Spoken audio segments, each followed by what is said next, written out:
What's up, fight fans? It is Monday, November 6, 2017, and this is the Monday Morning Analyst here on MMAfighting.com. Thank you guys so much for watching. I really appreciate it. As always, 3 parts to the podcast, a bit of an overview of the weekend, some look at a look at some of the stuff in particular with some multimedia, and then a look at what's coming up ahead in the third segment. I'm going to do things a little bit differently today. If I do my own post-fight reaction, sometimes, not always. If I do, a lot of the stuff here becomes a little bit repetitive.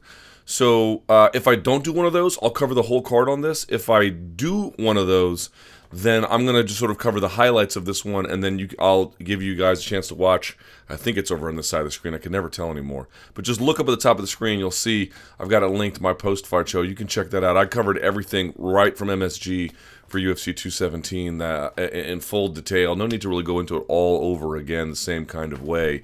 But as you noted, or as you might know, 2 events to talk about, 1.5 almost. UFC 217 and, of course, Bellator 186. Without further ado, let's get into UFC 217. And again, you can check that out. Again, I think it's going to be on the side of the screen. It might be over here. I can never remember, but you'll see here as my post-fight special that I do personally right when the fights are over on my own individual YouTube channel. Okay, with that out of the way, let's get to it now. Some of the highlights from this. Let's go through these championship fights first. UFC 217 took place, of course, at Madison Square Garden. Decent gate, by the way.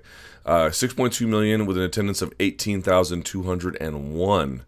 That's 1/3 the gate they did with Conor McGregor, but that was, to be expected to an extent. These are overall pretty good numbers. They should be very, very happy with that.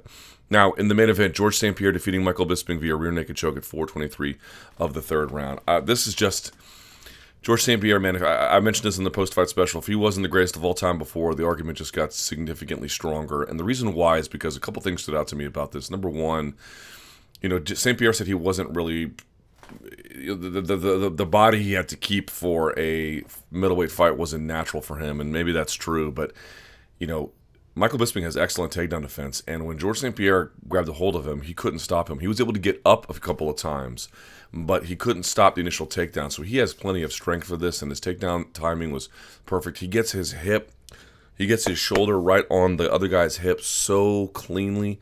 It's kind of amazing to watch. He gets all the way in there. He never really has to struggle to resituate himself. He just makes it look effortless. And when he gets a hold, he gets elbow deep on the leg. He wraps all the way around the hip, and he's so strong and heavy. It's kind of amazing to watch. Now, Michael Bisping did a really good job getting up, so I really respect that from him. But I was just amazed at the strength. And another thing that Michael Bisping did that, by the way, no one noted, Michael Bisping had really good, has shown historically, very good guard recomposition. He was able to keep full guard on George to prevent the pass, because once he gets the pass, that's really when the ground and pound begins to get into full gear. He needs that half guard, even side control, to really do a lot, and he couldn't get the step overpass. He couldn't put his hand, St-Pierre, on the knee or the hip and then step over and come around. He had done that on a lot of different guys. That was one area where the middleweight difference, I think, really showed up, because he was able to do that no problem on someone like BJ Penn, who's got better jiu-jitsu than Michael Bisping, but you can see size matters. So good job by Michael Bisping keeping that guard retained, not letting him pass, and then from there, slashed him up with elbows. That really, I think, ultimately didn't save him in the end, but it did make a big difference. It had St-Pierre looking bloody. It added drama to the fight, if nothing else. But St-Pierre just looked so fluid. This would remind me of the guy who fought Jay Hiron, because I fundamentally believe that, when he was fighting the Dan Hardys of the world, he wasn't even ground and pounding them when he was able to pass. He was trying to just control, look for a sub, and then close out the show. And it's just hard to argue that version of Dan Hardy, that St-Pierre couldn't have stood up and then rained down punishment. It wasn't exactly like, I'm sure Dan's got good jiu-jitsu, but it wasn't like he was much of a guard submission threat at that point. And so, I did think that the arguments were he was risk-averse. Now, whether or not he should, that's something you should be critical of in some kind of dramatic way is another thing. But, yeah, he was risk-averse. In any case, not this time. He came out blasting, carefully, but blasting, pushing Michael Bisping around, slowed down some in that second round. Michael Bisping really got his offense going, got his takedown defense, or at least be able to get back up when he needed to. he got into a rhythm in that second round, but then in that third round, it was just St-Pierre showing who St-Pierre really is, why he's one of the best of all time, ducking under, rolling through, coming over the left hook, catching him clean from there. An amazing performance by St-Pierre, an amazing, amazing performance. He used the ground to the extent that he needed to, but he didn't rely on it. In fact, he did much of his best work on the feet. He was able to press forward with footwork as he needed to and cage control. Where he goes from here, I don't know. I don't know if he's going to fight Whitaker. I don't know if he's going to fight Woodley. I don't know if he's going to fight McGregor. I don't really know. But it was, the only way you can take that much time off and still be this good is, number one, yes, you have to keep training, but two, you have to be so far ahead of the game that kind of time off still doesn't impact you. And people can say, well, Michael Bisping's title reign was what it was. He didn't fight any of the top-ranked guys, but it's hard to argue that this Michael Bisping is worse than the one who fought 4 years ago. Now, he might be older and beat up, but he's technically as good as he's ever been. And so, Michael Bisping's always been a pretty good middleweight, if not a great middleweight. And so to me, this is a real big achievement, a really big achievement. Incredible job by George St-Pierre. TJ Dillashaw defeating Cody Garbrandt at 241 of the second round. Man, I went back and I watched this fight about 5-6 times last night. I'm amazed by it. It was pretty easy to tell what was happening. Both guys were kind of afraid of distance. Cody Garbrandt might be one of the best counterpunchers in all of MMA. He has such natural, athletic, reactive decisions. He can keep his eyes open, look at what's happening, and make a decision about what combination to throw. And then once he commits to the pocket, once he commits to the exchange, he can put so many different punches together. So it's not merely that he can just, not necessarily know what he needs to do, but as soon as he sees you coming in, he can make a quick call and then follow up on that, right? He's amazing with that. And TJ Dillashaw is kind of the opposite. He's not going to be that guy who can necessarily just catch you in space, but he's going to show you so many different looks, so many different setups, so many different angles, so many different darts, shifts, drop shifts, the whole nine. He's ducking here, switching, coming over the top. He's looking at you this way, then shooting, or he's just got so many different things. When I call it trickery, I don't mean to say it's a gimmick, because it's not a gimmick, but it is what it is. It's a guy who is absolutely fooling you, confusing you. You don't know what's going to come. And what's interesting is, and we'll talk about this with the OSP fight for just a second, but the guys who are able to, one way to catch Cody is if you can trick him and then put your shots together very quickly as well. That's the only way to really land on him. It's hard to get a single shot on him, and even if you do, it's hard to follow up on it. Now, you might say that's what dropped him, but I'll get to that in just a minute. What I mean is, OSP did this too. Christina Williams did this to Heather Hardy. You fake the punch, and then the head kick comes right behind it. And that's how he was able to catch with that first kick that caught him. TJ Dillashaw did. But, you saw a lot of the trickery he was trying was so far outside, and he would dart this way, then try to throw a left, and he would just be nowhere close. That didn't necessarily work too well for him, but some of the other stuff he was trying was at least, keeping Cody Garbrandt on his toes. But I think as long as you're doing that, unless you're really, really, really confusing him, I don't know how successful that's going to be. And what's interesting to me in the end is if you pay attention to it, man, they were both just taking chances at the end there. Both threw hooks, then they both threw another hook, but it was Cody Garbrandt who did not reset his feet. TJ Dillashaw did reset his feet, and so it was the third one that ended up dropping him, where he ended up jumping on top of sort of this neon belly sitting on the cage thing. So what I mean to say is it was amazing that they had this fight on the outside where one guy's waiting, and making quick decisions. Another guy who is trying to just show you different looks and angles. And they had, some success with that one kick, but mostly, I wouldn't say ineffective, but moderately effective. It was when they got in close and then both all of a sudden took risks. Hook. And it was the third hook, reset feet. That's ultimately why he got it. He was just quicker to the draw because he had reset himself after the second shot. He had reset his feet, boom, caught him, and then followed up with it. So to me, that's a very competitive fight. They could do it again. Whether they should, different matter. But an amazing win by TJ Dillashaw to really get some redemption there, which we'll talk about, of course, on MMA Fighting for the next, I'm sure, year. But in terms of the technical aspect of it, I still think Cody's very competitive, and I still think TJ's very competitive. I think those guys that they fought 10 times, they might split 4-6, 5-5, depending which direction they want to go. They're both very, very, very competitive with that. It was when they both took risks and stood in the pocket, it was when the fight really changed. Yes, that one head kick was definitely something interesting. He was finally maybe breaking through some of those defenses Cody was using, but it wasn't until they got there and just committed to slug it out that something happened for him, and it was TJ just resetting his feet at the last minute, being a little bit quicker with the third hook that closed the show. Rose Namajunas defeating Joanna Jedrzejczyk at 3:03 of the first round. An incredible performance. We'll talk about that in the second segment. Wonderboy Thompson defeating Jorge Masvidal 30-26. I didn't see that. And then 2 30-27s. I'm not really sure what to say about this contest. It just seemed like Masvidal just couldn't get a beat on him. It was the timing was off. He was always throwing in the half step. He would look a certain way, and then Masvidal would let his guard down. He'd get cracked, and then over the top with it.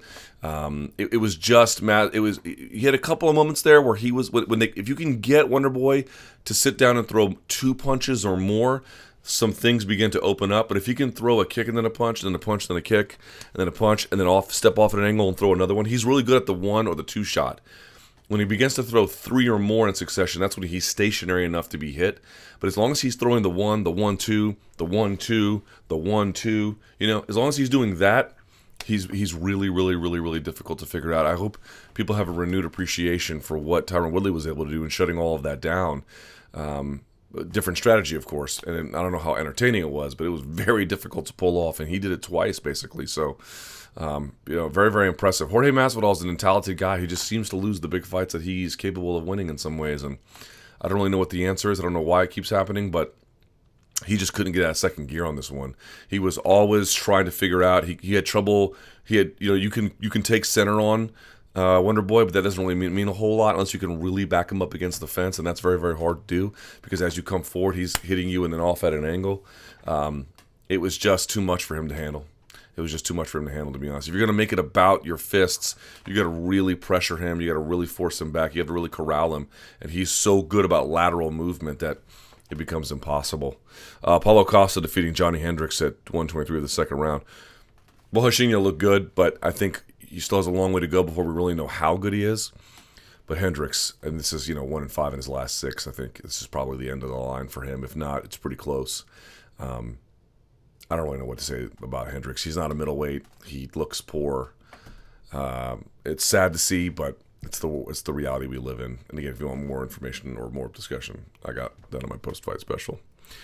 James Vick defeating Joseph Duffy at 4:59 of the second round.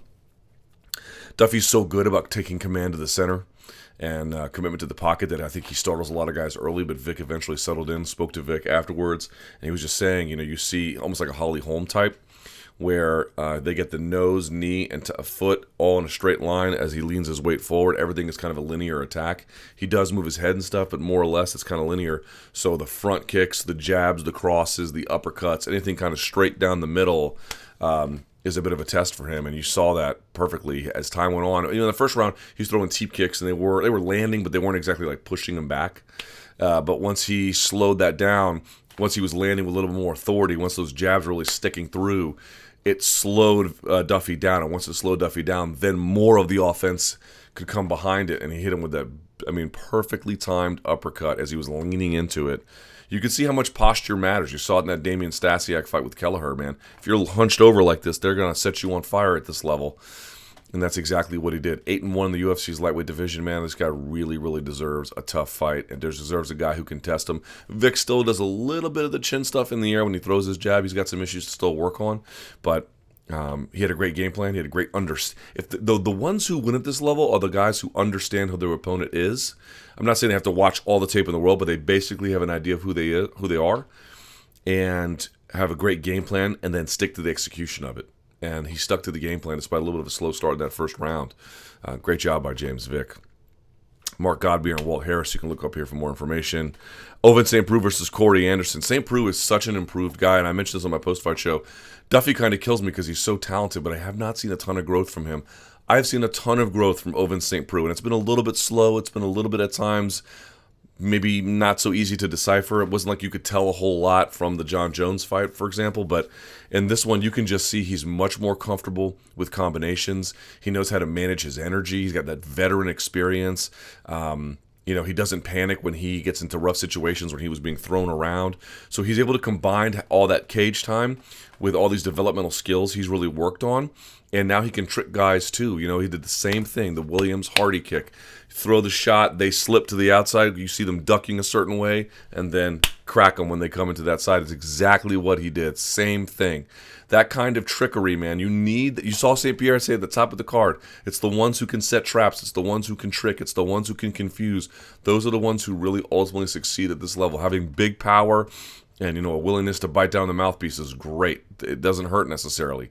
But that's all you've got. You don't have a whole lot. And Ovince St. Preux has just kind of figured out how to get better at certain things, what he needs to do, what he likes to do. His takedown defense has gotten better. His takedowns have gotten better. His man, he's got this rep as like he's the guy who does the the Von Preux choke or the Von Flue choke, whatever you want to call it.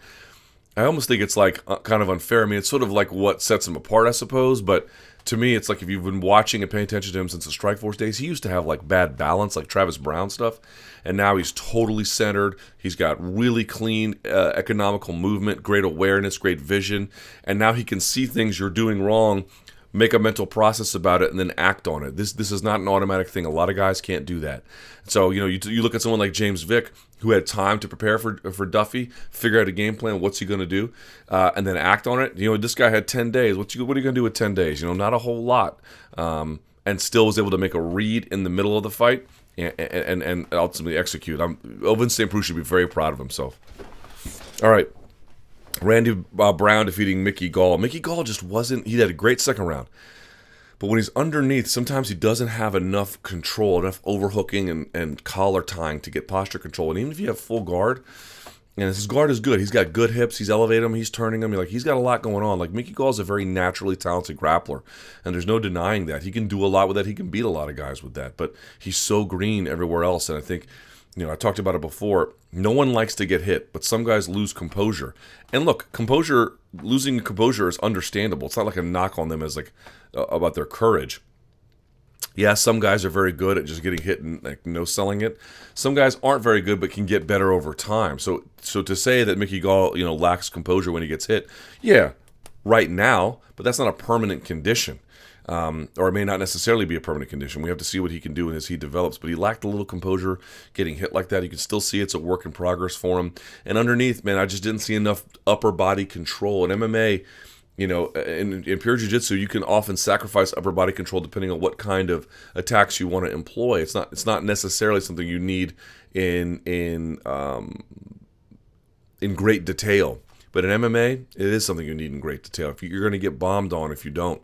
And I just didn't see, because a lot of jiu-jitsu, you get like a knee shield. You're almost like keeping a guy away because you're absorbing pressure, and so there's almost a close. I mean, even then you want to manage your distance properly. You want to have it nice and tight, but even then you're sort of reacting against the guy's push. In MMA, you'll see guys with like ramrod posture. You got to break that down, man.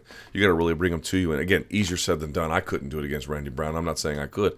I'm just merely I'm pointing like if you don't have good upper body tie-ups, you're going to have problems. So, you look at Michael Bisping. He has good control, and when he doesn't want control of you, he's banging on you or he's standing up. Think about that, right? He doesn't play a lot of games in that sense. You got to have that kind of urgency too. Curtis Blades defeating Alexei Oleinik. You can check out my response up here. And then Ricardo Ramos defeating Ayman Zahabi. Whoa, 158 of the third round. That was really, really bad, but... It was good to see him. He put a post on Instagram afterwards saying he was basically okay. What do you want to say? Ramos had good grappling, but Zahabi is such a well-studied student, right? He's got a lot of the things he needs to have to be a good fighter, but you could see he was just waiting.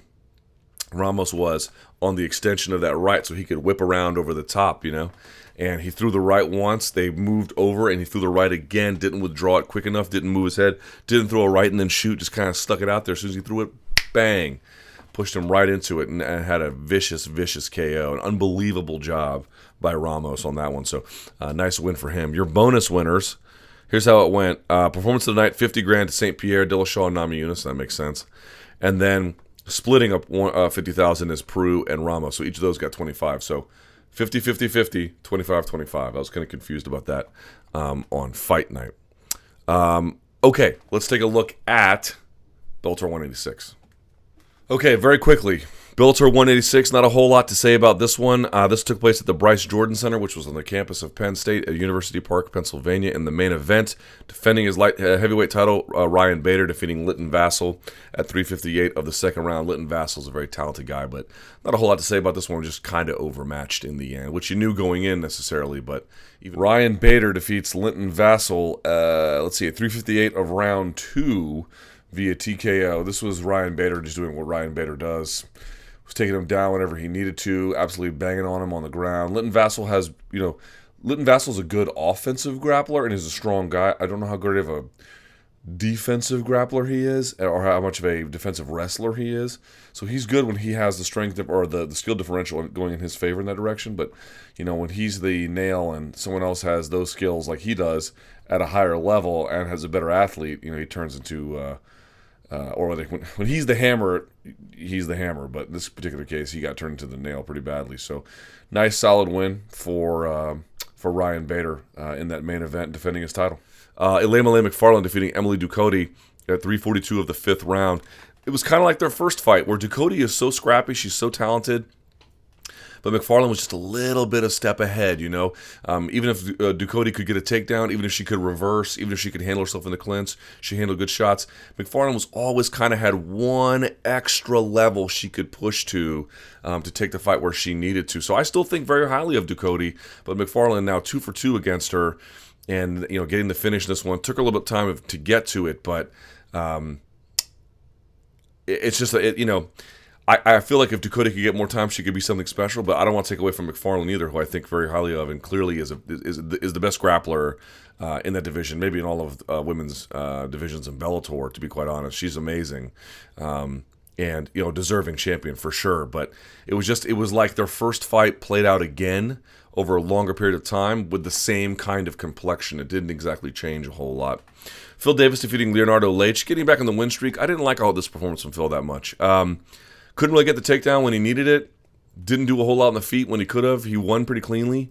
It wasn't like he looked poor in this fight, but I thought Leo Leite was basically overmatched in this one, and Phil just couldn't get a whole lot going against him. I don't know what the issue was. I don't know if he was just looking for a rebound fight, and that's what he got. I don't know if Bellator will give you tune-up fights. That's what this one was. I would have expected him to put him away. When he came out to the the Dynamite show when he had to fight those two guys on one night. I think Emmanuel Newton and Frankie Cars.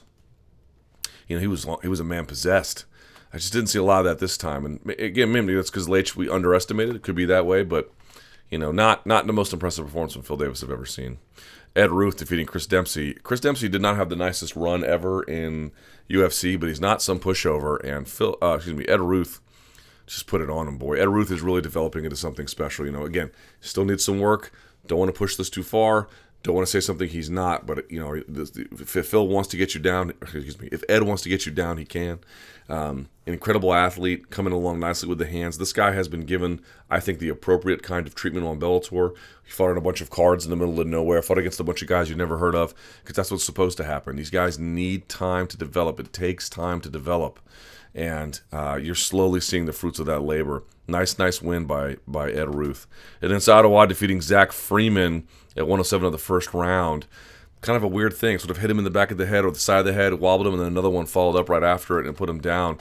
Neither shot looked to land like super clean, but clean enough to get the job done. And I guess Ottawa is looking for a bigger fight at this point. Zach Freeman had a nice win against Aaron Pico, but Ottawa's always had, if nothing else, really good hand speed.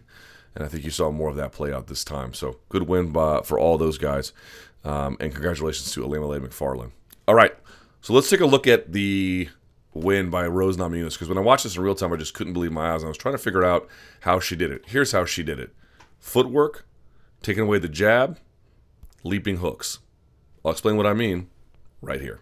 I got asked last week if I was feeling a Rose Namajunas upset, and like a genius, I said that I wasn't. Now, I also noted that MMA is so crazy that you have to kind of expect the unexpected at all times. So I'm never surprised when somebody wins. In MMA, really, it's just you don't know what's happening in these fighters' camps. You don't know exactly how styles are going to match up. You don't know if someone's concealing an injury. You don't know if someone's dealing with some kind of grief. There's just so many variables at play that you can never say somebody's going to win. So if you had told me, I can predict the future and I can tell you Rose is going to win, I'd be like, okay, it's surprising, but hey, that's MMA. But if you had told me she was going to go in there and just blow the doors off of Joanna Jedrzejczyk, that this would not even be remotely competitive, yeah, I would have expressed some surprise. And I did on Saturday night. I was blown away by this. Rose has had a bit of a rough run insofar as she had all this hope and promise early on, which was great, but she got thrust to the front of the pack before she was really ready for it. Now she is a fighter and a woman in full. This was an incredible performance by her, and I had to watch it several times to see exactly what happened. And let me caution you, and this is a caution I would make no matter what Monday Morning Analyst, but Trevor Whitman has a very particular style of coaching and a very particular style of strategy. So I'm sure I'm going to miss something in this, and I'm going to try and speak to Coach Trevor Whitman about it. But I do think I got the blueprint more or less about what they were trying to do. And what I can tell you is there are actually a couple of instances where Rose either underextends or overextends and nearly gets caught a couple of times. But more or less, this is a pretty close to perfect performance. Those issues notwithstanding, which didn't end up costing her, there are so many things she does right here that I really, really wanted to spotlight her and say, this was a coming-of-age performance for a young talent, and as amazing as what TJ Dillashaw did, that deserves some examination as well. And the same for St-Pierre. There can be no denying it. But part of what I think I like doing on this podcast is not merely talking about fighter excellence, but sometimes those unsung ones that don't get quite enough praise. And there's a lot of talk about GSP this weekend, which I have no issue with. But let's make sure we give Rose some props too, huh? Okay, so here they are. This is the beginning of the first round. This only goes about 3 minutes, so we don't have a whole lot of these slides. But here's basically what you're looking for. Two things that really stood out to me in watching this film. Number one, you can see where Rose is bouncing here, right? She really moves Jedrzejczyk not only behind the two black lines, so she forces her backwards, which is one thing, because when Joanna Jedrzejczyk is in here, she's really on the balls of her feet, and she bounces no matter what, but I mean really going side to side, lateral movement, in and out, really being not a stationary target. You get her behind the two black lines like you get a lot of fighters behind the two black lines, and the game changes significantly. So that's one. But how does she do it? She does it by corralling her clockwise. If you were looking down, and I bought the pay-per-view on Fight Pass just to see this, to confirm I was right. She moves Jedrzejczyk this way at all times. You'll see she'll forwardly progress. If Jedrzejczyk tries to fade to her own power side, you'll see Namajunas cut a 45-degree angle almost, push her this way, but then not so far cutting this way that she loops around. Just enough to cut this way to block it. As she moves this way, she makes excellent job. She does an excellent job at cage cutting. So the cage cutting, the forward pressure, and then angling her towards this side. Now, why would she angle her towards this side? I think they thought that if they can move her in that direction, they can help nullify her jab. She can be reactive in certain ways. It opens up some other the tricks they were trying to pull. But what you're looking for is to get her back so she's more stationary, get her going this way, have her fade into the right hook. I don't know that they planned on having the left hook close the show. They probably thought the right hand was going to do it, but the left was a moneymaker as well because Jedrzejczyk ended up being so confused.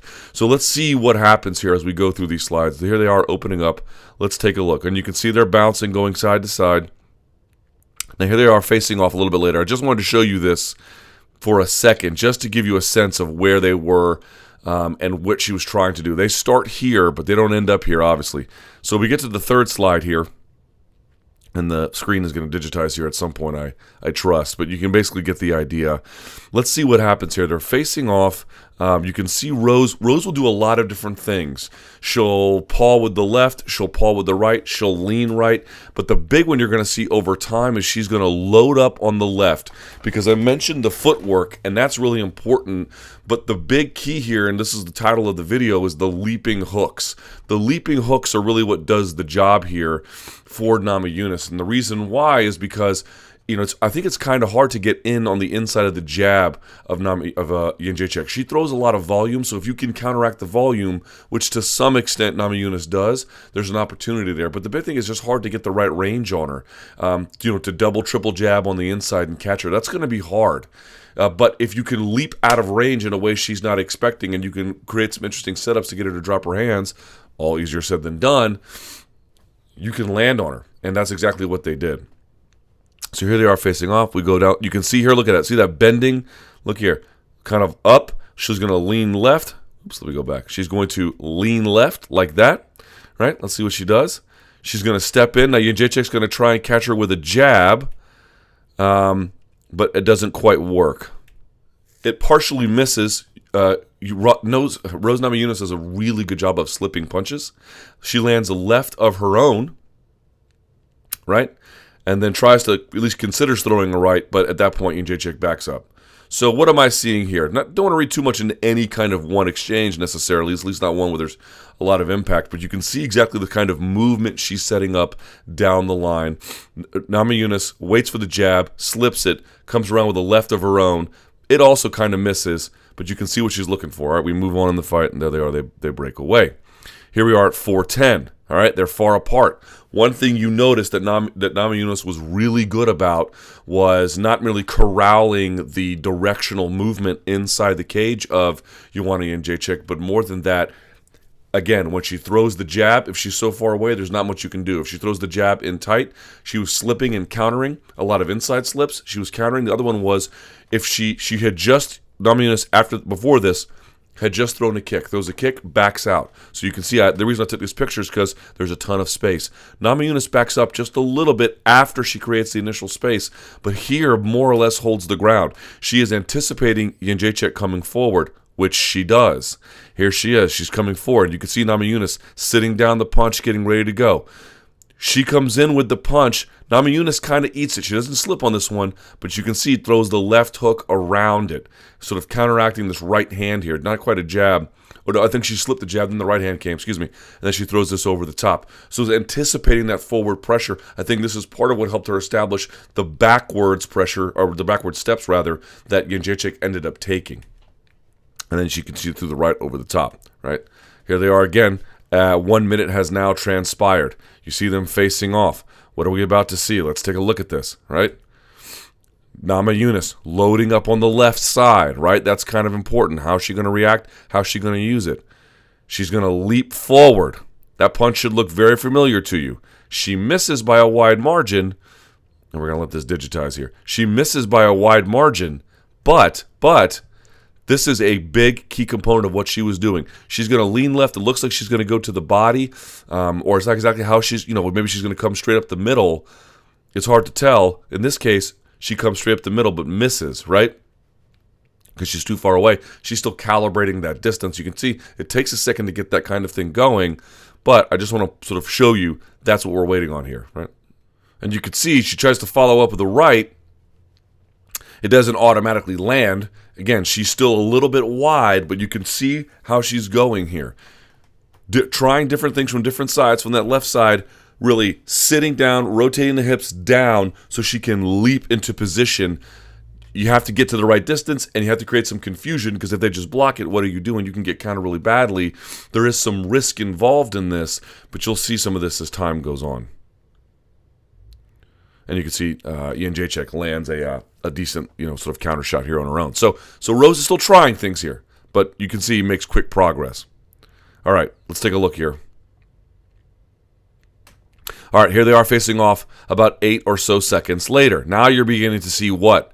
Now you're beginning to see Rose take center by she's attacking, surprising Jedrzejczyk. She's corralling her. If Jedrzejczyk tries to go this way, she cuts her off. If she goes back, she takes center. So she's going like this, then over, right? Doing a really good job of keeping her in a position where she's got a lot less movement going on, makes her a much more stationary target. So here we go. We keep going. Now, Namajunas, you can see, look at how good Namajunas is at this. I just want to show this. Here comes Jedrzejczyk, right? She kind of flicks the jab out like a Benson Henderson style, almost with the elbow flared. Namajunas reads it, begins to get ready to slip to the inside. You can see that. Watch what happens here. She gets out of the way. She totally misses, Jedrzejczyk does, as Namajunas slips to the inside. Let's see what she does in response to it. As this picture digitizes here on my terrible, terrible internet connection, she almost eats the right. You can see she got a little flat-footed there herself. I'm going to go back and show us this one in close succession. Here comes this. She slips to the inside. This is a good job by Jedrzejczyk. Catches her leaning to the inside because she doesn't come over the top and counter. Doesn't really get far enough over. She slips over without doing something else to follow that. She doesn't slip and then roll. She just kind of slips and stays. So she gets kind of cracked with this one. It's a decent shot by Jedrzejczyk. Probably the best one of the fight for her. And you can see then Namajunas comes over and tries to land the left. It's a little bit too close proximity. So before she's too far outside, now she's a little bit, reactive to it, not landing exactly where she needs to. But these are all the building blocks. I'm showing you a lot of things that are all set up. I know you guys are waiting for this grand finale, but when it comes in a massive storm. So just pay attention to some of the nuances here. A little too short, a little too far, a little too reactive. She's making adjustments, but look how fast she's making them. These are over seconds, right? Here we go. They're far apart now. Let's see what happens. She's going to crouch. Let's see what Jedrzejczyk does. She could go right straight here. She could go left straight. If she was leaping, she'd probably be a little bit more turned. Look at her hips here, by the way. Her hips are still kind of facing forward, so that's a bit of a tell. She crouches down. Let's see what happens. She leans to her right. She's sort of gauging reactions here, trying to show different looks. See how Joanna's going to do something about it. Boom, and then comes right over the top. She's trying to draw out this hand. You can see there's a mountain of space here. If they don't do anything to cover up, if they don't know exactly what's coming, they kind of freeze in space. In boxing, this might not be a ton of room because the glove is probably going to be covering the face anyway. But here, this is all she needs. She dips to the side and then leaps into it. Boom, catches her. Nice shot, and it kind of blocks the other punch here from Jedrzejczyk as she tries to counter. Misses with the left, but now you can see is beginning to tag her. The footwork is working because it's getting her to go to the right side, which, by the way, is exactly where she lands. And now she's behind the two lines and is more stationary. Now the pieces are beginning to fall into place together. Now it's beginning to come into a masterpiece. And Jedrzejczyk, on the way out, throws a kick, but Namajunas blocks it. I don't know if I got a shot of it. Yeah, I didn't, but trust me, she blocks it right here. So she kept her hands up on the clinch break, which was a good job, all right? So here they are separated. Look at where Joanna is before. We started, she was not in this space. And you can see her try and fade over. Watch her cut her off here. Or she might fade this way and then this way. Let's see what the footwork shows us. You can see, look at her, she's taking a back step. See this? She's fading along, and Namajunas is going to follow her. And if someone's fading this direction, what kind of punch do you think might be coming? Let's see. She's fading. Here she is fading even more. Go back. Look at this. She's sort of on the angle of the E3 logo, the EA3 logo, right? And look where she ends up. Way over here. See that? She's going clockwise around. Namajunas crouches, and she's able to cover distance. As a consequence, I think a jab is coming here from Jedrzejczyk. It is. Namajunas, from her crouch, gets just out of the way. You can see the leaping hook is essential because you don't want to be in jab range with Jedrzejczyk. It sets up a lot of her offense. It's a lot of what happens good for her comes from that. You want to be out of that range, and you want to be out of the range where she can put kicks and punches together. Yes, you can probably land a kick from here, but it'll be set up by itself. It's not like a jab is really fooling you if you're far enough away, but if you can leap into range like Namajunas can, that can be good for you. So here's what she's going to do. All right, let's see. Now she's much closer. Look at how far away we were all the way back here before. Now we're all the way over here. Let's see what she does. She's going to leap in. She's going to hand trap. She's going to use her left to pull down the right. Excuse me. She's going to use her left to pull the left down of Jedrzejczyk and then crack over the top. Boom. Catches her in space. And she does it not exactly leaping, but a big step. Look at that big step she's taking right here, right? All the way in. Boom, cracks her, okay? And then I think tries to throw a left. Jedrzejczyk gets hit, but it was more on the side of the head, not exactly on the tip of the jaw. So here they react in space, and then they eventually separate. Now Namajunas knows exactly where the range is. Now she's got a real good feel of it. Here she is crouching down at 318. The end is nigh. Right? What's she going to do? She's going to almost, look how square she gets. She's going to sort of forward facing. She's going to dip left. See that? Look at all that space on that side. And Jedrzejczyk doesn't know exactly what's happening. Is the left straight going to come? She had thrown, by the way, Namajunas had done this and then thrown like a shovel punch, like that Colby Covington jab almost, where your fist faces like a hammer fist direction as opposed to being turned over and then comes straight up. So she doesn't know exactly what's about to come here. Boom. Now, I keep calling her Namajunas. Jedrzejczyk blocks it by reacting, but very late. So it doesn't land, but you can see she's beginning to leap into range like this. Just in time for Jedrzejczyk to throw out a jab, or a cross rather, and to block it, all right? She does land a nice leg kick here. But now you got Rose all over her. And by the way, I think, what time is this? Yeah. And by the way, after she hits this, she lands her own right hand kind of at the top. But that's not the important part. Let's go to what is important. Here we go. 312, facing off, right? Look at where we were before. Remember how we were over here? And we talked about how she had faded all the way over here? It's the same dynamic, just slightly altered. Here she is, retreating sort of into us from 3 o'clock to 6 o'clock. Namajunas, you can see cutting off this side, and she's going to come laterally down this side, right? Here she is, fading, right? Showing the right hand, kind of turning the hip over, showing her something to see if she can get a reaction from her, right? Now she's going to bring in the left, her right to bring down the left as she brings her own left over, right? You see that? Boom, hand traps it, comes around with her own left, stays on her this time. Before it was hand trap punch. Now it's hand trap punch, okay? And you can see Jedrzejczyk's arms are extended. Then she comes over the top with a right and drops her. So let's go back and review this real quickly. Here she is fading, sticks her hands out, tries to bring them out and down with this hand. And it works in at least bringing them out. Doesn't exactly put it down because she's not going to go. But now Jedrzejczyk's hands, she's stationary. Now her hands are extended. Left comes over, and that partially lands. But now she's backing up at a straight line. Tries to throw a kick to counter. Too late. Boom. She gets cracked. I love this sequence. Here she is fading. Throws her. She stops in motion a little bit. Brings the hands out to pull down on hers. It gets a reaction from Jedrzejczyk by stopping her in motion. Throw the left over the top, partially lands. But what you really want is this one. But look at the angle. She's already on the outside of the hip. Throws it over the top. Boom. Cracks her. She falls. So that's just a nice sequence there.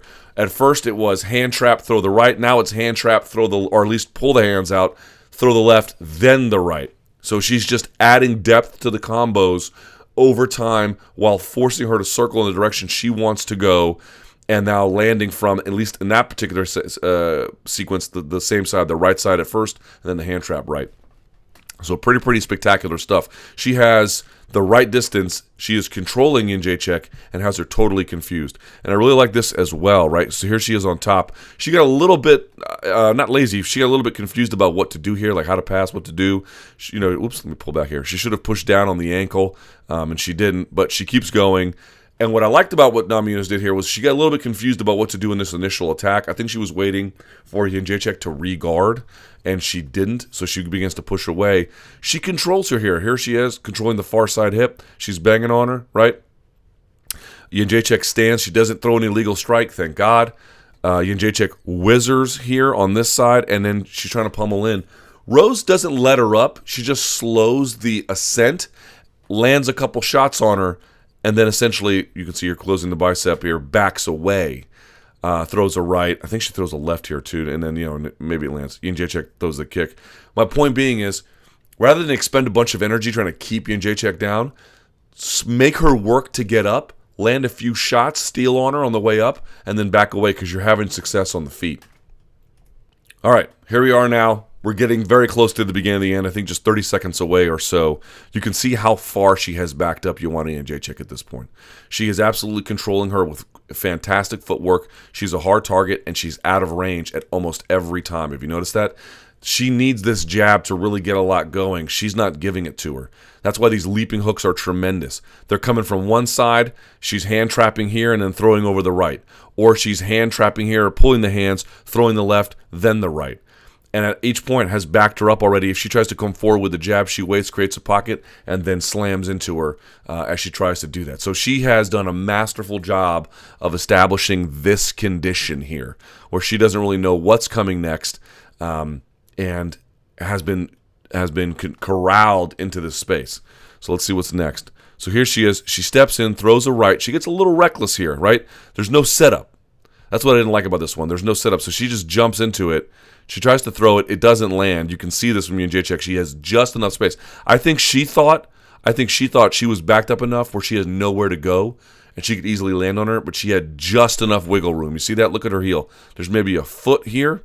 Now there's half a foot. Just enough to get out of the way. So a bit of a miscalculation at the end here. Almost eats a right hand, like the kind Cody put on TJ, but gets out of the way of it. All right.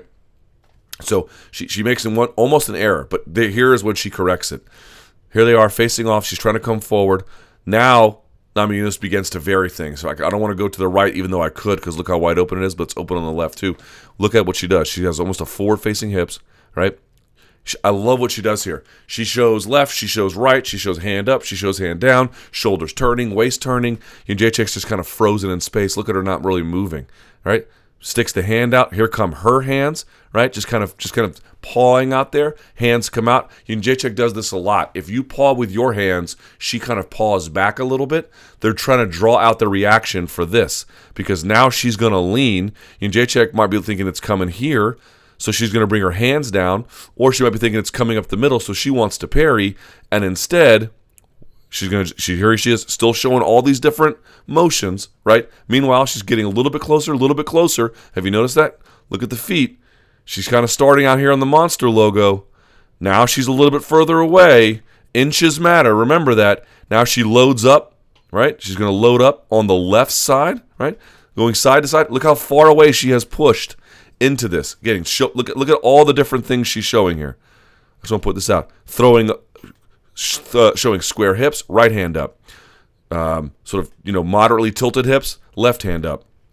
Loading up, getting a reaction, right? Hand drops when she loads. Look at this. Here her hands up. She loads up on the left. Hand drops on this side. See that? That's what she's looking for. She shows right just to see exactly what's going to happen. Here she is again, leaning back just in case, showing different looks, showing different motion. Loads left, right? And she's moved all this way over. She's pushed Jedrzejczyk all the way back with all this motion, all these fakes, all these feints. So by the time she loads up on the left, boom, crashes into her. Look at Jedrzejczyk's hand all the way down. She doesn't know if it's coming to the body. She doesn't know if it's coming straight up the middle. She thinks that she's probably out of range at this point, so it doesn't really matter. Hand is down. She gets cracked. Bang. And the right comes behind it as she gets her head off the center line. This is maybe, aside from the shots that dropped her, this is maybe my whole favorite exchange and everything. Look at where she starts.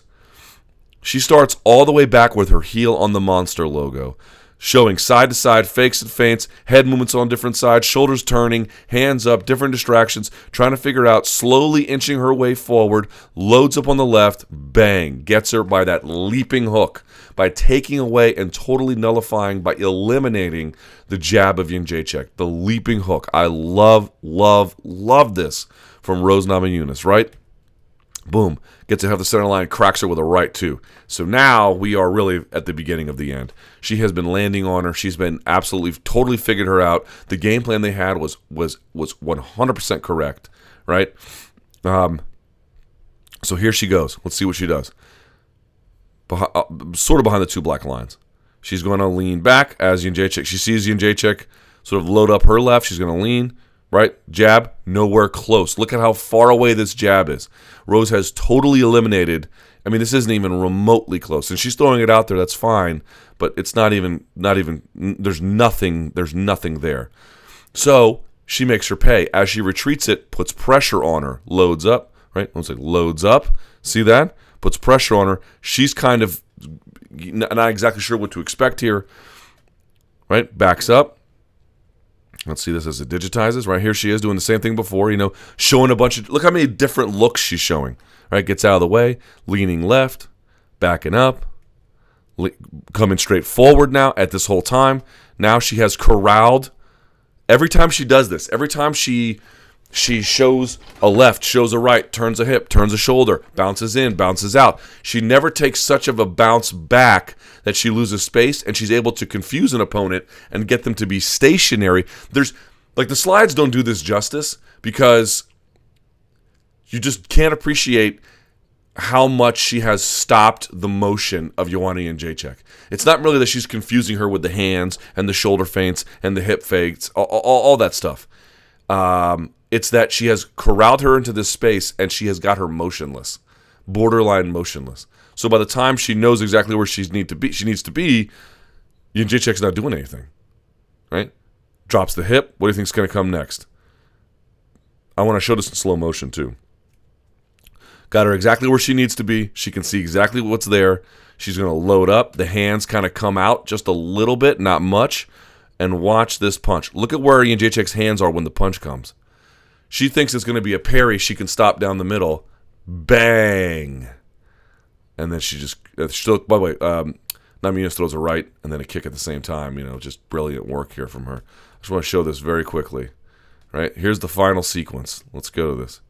209. Look at where she starts. She's on the middle of the logo. Just pay attention to Namajunas' position in the cage. Right? Here she is. Boom. Boom.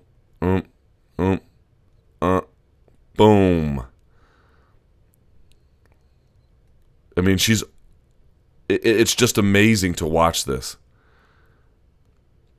She uses this left hip fake, I think, to get a lot of things. One, to get the spring she needs, but two, to corral her this way. And because she's cutting off the lateral movement, it just forces her angularly backward. Yeah, I mean, look, she's on top of the EA UFC 3 logo. Look at where she starts here. She gets her going this, more like this direction, I would say. See that? Like this direction, she gets her going. Boom. And then follows it up with a nice shot as it digitizes here on top. Crack. So the lesson here is this. Let's see. This. This is the lesson here. This is everything to me. Why? Jedrzejczyk is not even close, can't get her jab going. 2, Namajunas has pushed her back, and she pushes her back even further by corralling her into tight corners that reduces her motion and takes away her main offensive weapons. 3, she just leaps into range and had set it up by creating confusion from the right, confusion from the left, with shoulder feints and fakes, with setups about where she was going to be. By the way, she's not still either. She's motioning left to right, left to right, left to right, all the while corralling this person in one direction in terms of the octagon, but then closer to the fence, get a stationary target, and then by leaping into range like this, takes away all the offensive weapons, or at least the beginning of... She takes away the main offensive system, I should say, that Joanna Jedrzejczyk has. The leaping left hook. Classic in boxing. A lot of guys use it very differently than she did. They might go to the body, go to the body, go to the body, and then when somebody thinks as they're loading up they're going to come to the body, they drop their guard and they go over the top. There wasn't a lot of body work in this one. This was all head work, but it was done from those hand traps earlier, the confusion with the hand traps earlier, getting her to bring her hands out in front of her, and then while being out of range, leap into range, and then catch her as her hands come out. It was an absolutely sensational game plan by her and her coaches. It was again, not 100% flawlessly executed, but very well executed. But the key to this was the footwork that corralled her. Joanna Jedrzejczyk corralled her, one more time, clockwise, while pushing her back and then using different setups to leap into range, staying out of the way of the jab. If she doesn't have a jab, she's a much more manageable issue. And as a consequence, you have a new strawweight champion, Rose Namajunas. And last but certainly not least, we'll take a look at what's coming up in the week ahead. This is going to be a great one. 2 events, actually. There is a Bellator event on November 10th at the 3 Arena in Dublin, Ireland. As of now, AJ McKee takes on Brian Moore. Sinead Kavanagh takes on Maria Casanova. Paul Redmond in a catchweight fight takes on Sergio de Jesus Santos. And then Kevin Ferguson Jr., Baby Slice at 165, takes on Fred Freeman. This is a Bama co-promotion, so God only knows when this is going to air on TV, either here or there. But the big one, this is going to be great. As of now, I'm scheduled to go. This will be at the Ted Constant Convocation Center, UFC Fight Night, Norfolk UFC Fight Night, Poirier versus Pettis, UFC Fight Night 120. In the main event, Dustin Poirier takes on Anthony Pettis. Matt Brown faces Diego Sanchez. Andrei Arlovsky faces Junior Albini. Nate Marquardt versus Cesar Ferreira. Rafael Sunsal versus Matthew Lopez, and then Joe Lazon taking on Clay Guida. On the preliminary card, John Dodson versus Marlon Moraes. Tatiana Suarez is back, by the way, against Viviane Pereira. Sage Northcutt taking on Michelle Quinones. Angela Hill takes on Nina Ansaroff. Court McGee versus Sean Strickland. Jake Collar versus Marcel Fortuna. And then Darren Stewart versus Carl Robertson. A hell of a card. If you want to have any questions or any comments, email me, lukethomasnews@gmail.com. I'm on Facebook and Instagram as well, @LukeThomasNews. If you're looking for more inside or examination of the UFC 217 card, you can check out my post-fight special. You guys get the idea. Appreciate you guys watching. Thumbs up, subscribe to MMA Fighting. And until next time, enjoy the fights.